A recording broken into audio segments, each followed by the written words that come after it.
recommend you to do, and I'll challenge all of you to do this, is to create a 12-week networking strategy. I call it 12 weeks. I think today, Rocky, we talked about his 100-day challenge, kind of falls in line with this. But be clear where you want to go and try to challenge yourself in 12 weeks and how you got there. I think everyone, is anyone here PMP? Does anyone know what a PMP is? Yes. Is anyone in here a PMP? You are? Pretty close. Okay. So what is a PMP? Project management professional. Project management professional. You got to treat your networking opportunity as a project management. You got to think of it from the viewpoint of chunking it into manageable steps. It's so difficult to look at something like I have my personal goal right now is I want to do global opportunities to KPMG, which basically allows me to go work in a foreign country for a year to 2 years, to go native. I've done it before for Sultan. I was working in England for a while. I'd like to go native again, maybe this time to China.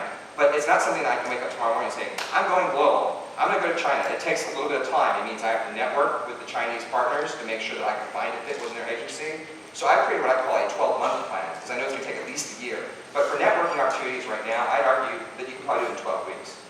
Break your journey down, if you will, into 12 weekly networking steps every week. If you want to make, like every week you build or refine your network, I would highly encourage you to do that. And always try to be flexible on the way.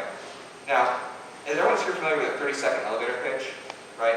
You really want to fine-tune a 30-second elevator pitch. And unfortunately, I don't have time to kind of cover it. But all I will say is 30 seconds, you should be able to very quickly tell them what your strengths is, what your experience is, and what your accomplishments are. Because if you think about it, five floors in an elevator is about 30 seconds, unless you're in the John Hancock building, and it's like a lifetime. But 30 seconds, ultimately, is about 5 floors. You want to be able to get yourself to get someone in 30 seconds. And the reason why I say 30 seconds is because in 30 seconds, impressions, especially their first impressions, are made or broken. How many of you remember when you went on your first date? In your first 30 seconds of that first date, right? You knew whether or not you'd probably go on a second date.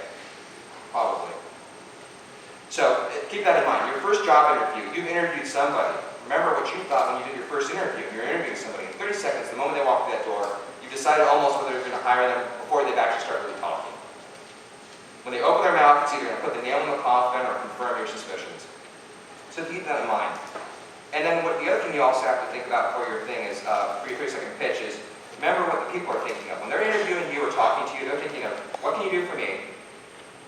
What can you offer?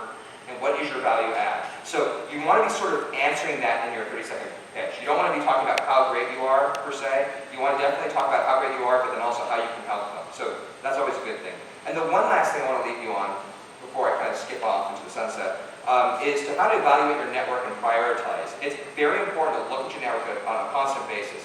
You want to look at your network and you want to look at who in there is adding value and who's not. If there's people in your network not adding value, you've got to stop wasting time on those people. I know this is not a race. I always talk about this. It's not a race to have the most Facebook friends, right? This is not a race to have the most LinkedIn contacts. This is not a race to have the most people within your social network. You want to really pare down your network to who really can make a difference and focus really only on those people. So keep that in mind. Now, let's say, for example, I know that I'm running a little bit close on time. Let's say, for example, you have a chance to approach your contacts. The first thing I recommend is that you actually make a phone call. It's usually a good way to start with a phone call rather than showing up at someone's doorstep. That's usually a good first thing. The other thing is I always do this whenever I'm in London. I have a lot of friends in London. What I do is I'll usually ask my friends and my networks, hey, should I get together for a cup of coffee? It's usually, just a cup of coffee, and then we'll have a chat, and usually what ends up happening is it's coffee that's supposed to be like only a half hour, and ends up an hour.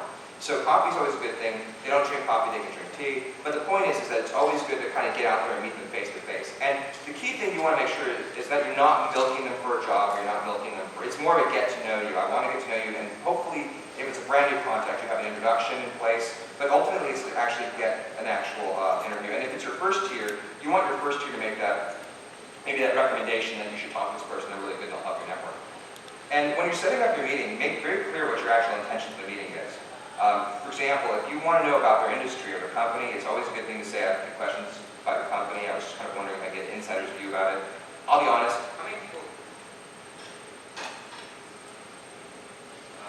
I think oh, there it goes. How many people in here have gone on a discussion with somebody, maybe an interview, and what's your favorite thing about it? Talking about you, right? How many people here don't like talking about themselves? Okay, a few of you don't like talking about yourselves. Most people, they love talking about themselves. So it's a great opportunity to ask them to talk about themselves. Now, the thing that I would leave you with for this meeting is once you've had this meeting, immediately make summary notes. I think it's pretty obvious, but you should write down what you guys talked about. If there's any action steps that you're supposed to do, jot those down. Because a lot of times we forget to do that simple step. And then always, as obvious, all the stuff you do in a normal job interview, you make sure you send a post follow-up email, you send a card, whatever you're going to do, but always make sure you do that. And then if someone introduced you, your first person, the second thing you need to make sure you do is send them a thank you note. So generally, if you do all of those things where you actually have your meeting, you do your summary note, and then you also thank the person afterwards, that will be pretty effective for your first interview meeting. And throughout time, just keep remembering, you're always evaluating your network. If they're thinking about hiring you and, maybe you don't do it, then and everyone else does, I don't think people are going to say, well, they didn't send a thank you note, damn it, I'm not going to get the job now. So keep that in mind. It does make you stand out in their mind. If they're kind of iffy about you, they're not really quite sure to bring you to second round interviews, then yeah, you might want to take your chance on that. Email is probably the most immediate way of doing it. Any other questions? And to be honest, I'm only one voice. I always tell my students this. They say opinions are like belly buttons. I was going to say assholes, but I figured you're going. They're like belly buttons, right? Everyone's got one. So everyone has an opinion on how to do thank you cards. I would strongly encourage you during the lunch to network with those people. Talk to some of the career coaches to get their opinion on it. They'll give you all different opinions on whether to do them or not. Some people tell you to make them really fancy and schmancy. I've seen thank you cards that come in a CD case because they're applying for a job at a recording industry. That's a bit risky. The more fancy you get with your thank you cards, the more I think you're nuts. But some people might find that really cute and kind of fun. So it just really depends. But I want to thank you for your attention. I am sorry that I'm between you and your lunch. So I'm going to go ahead and turn this over back to Angela to let you all go off and eat your lunch. Thank you very much.